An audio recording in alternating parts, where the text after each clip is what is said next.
understand that you began when you were in high school experimenting with stand-up comedy. Is that true?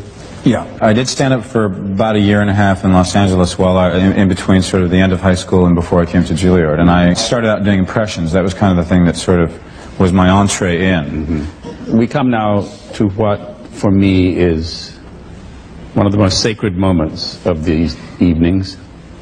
It occurs when my research reveals, as it has just revealed, that a guest on this stage is good at impersonation. When someone has the gift, I cannot resist.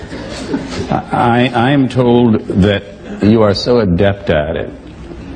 If our audience closes its eyes, they will actually have the impression that I am privileged to interview some people who might otherwise never have appeared on this stage. Our guest is Jimmy Stewart.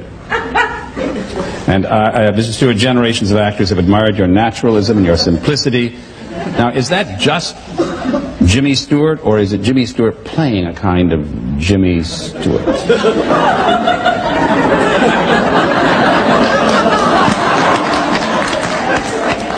Well, no, Jimmy, I know what you're saying. I'm aware of what you're trying to say, and the answer is yes.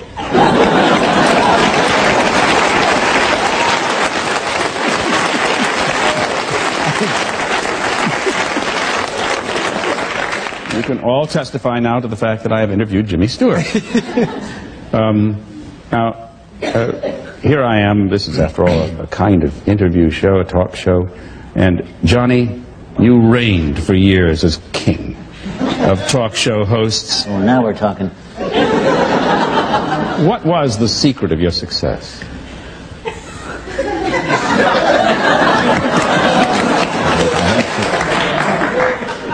You know, Jimmy, I'd love to answer that, but I don't work on Mondays.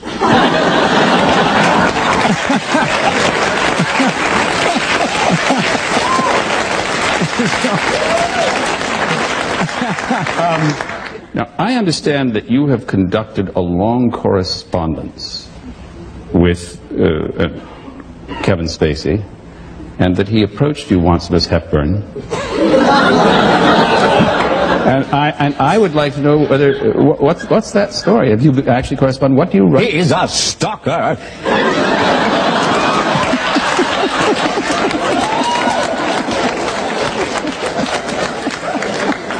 He just won't leave me alone. Well, when he writes to you, what do you respond? He writes letters, goes on and on about himself, and I just say, good for you.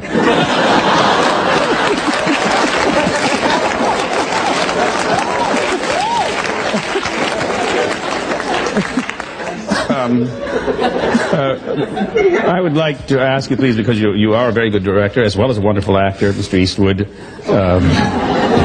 What is just a word of advice for our many directors out there in our school?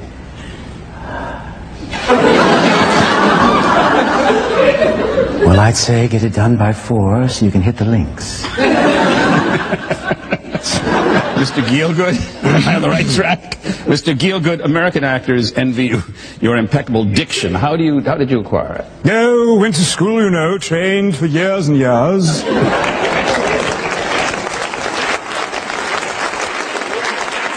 Marlon? English actors do not admire your diction. How did you acquire it? Could it by any chance have been a result of your training at the Actors Studio? Listen, I didn't learn tiddly twat at the Actors Studio.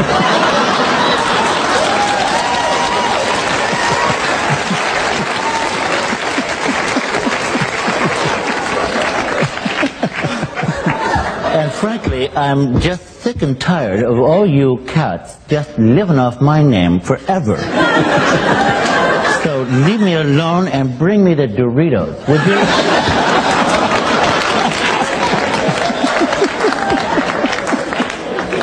Well, Mr. Walken, you are, despite what was just said, a distinguished member of the Actors Studio, and this is your second time on this stage. Do you have a response for Marlon? Well, you know,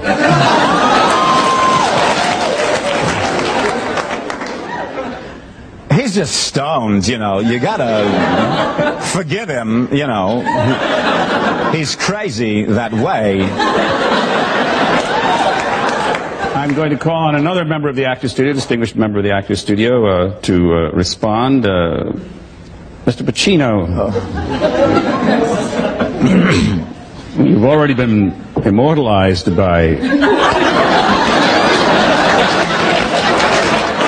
Kevin Spacey on Saturday Night Live. We all saw that. How did you feel about it? Were you pleased? Oh, funny.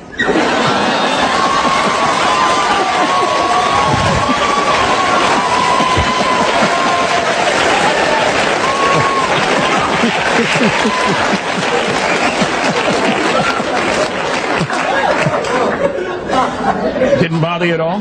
No. Can I get a cappuccino?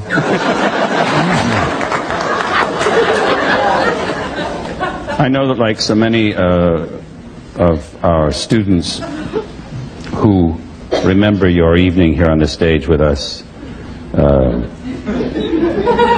Kevin Spacey often looks to you, Jack Lemmon, for professional wisdom. What is your final word tonight? What is your advice to our young students? I wish the hell he'd stop calling me and leave me the f*** alone.